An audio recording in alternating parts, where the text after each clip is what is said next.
Local law enforcement say artificial intelligence is complicating investigations, specifically in situations where innocent images of children are manipulated into sexually explicit content. So tonight, they're working with federal lawmakers to try to close legal loopholes, frustrated by gaps in the law that can make it difficult to prosecute those who create such images. And 10 Tampa Bay's Eric Glasser explains why laws already on the books can be applied to some of these fake images, but not all.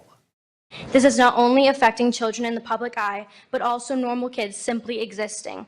16-year-old actress Kaylin Heyman bravely stepping into the public spotlight, telling lawmakers something needs to change. Her likeness recently used to create AI-generated pornography. It truly gives the feeling of being alone.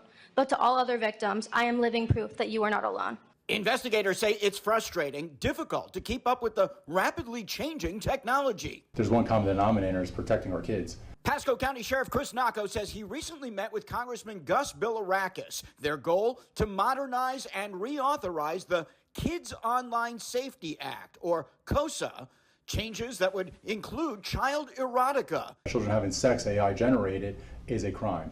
But if it's AI generated erotica, an 11-year-old girl in lingerie used for the intent of sexual purposes, that's not a crime. This is something new. In some cases, current laws still work. Hillsborough Sheriff Chad Chronister recently announced they had charged an 18-year-old with using AI to manipulate women's photos to create and post pornographic images. In this case, the alleged victims were adults, and detectives were able to apply existing revenge porn statutes. It's all under the same statute. It all carries the same type of penalties. Sheriff Nocco says under current law, it's also difficult to prove whether there's a real victim out there or whether the images are completely AI generated. So Nocco says they also want to shift the burden of proof to defendants to prove the images aren't real. There's probably parents out there that are furious. They're listening to this and they're saying, this is BS. And I agree 100%.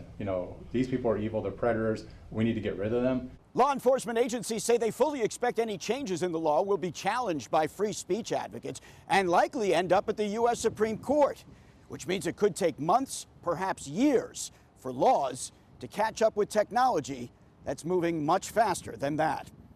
In Tampa, Eric Glasser, 10 Tampa Bay. And Congressman Gus Bilirakis says in one instance they're aware that yearbook photos of elementary school students were manipulated with AI to put the children in suggestive poses wearing lingerie. Sheriff Nocco says if changes in the law are upheld by the Supreme Court, then state lawmakers would then be free to pass legislation to better protect children from abuses using that new technology.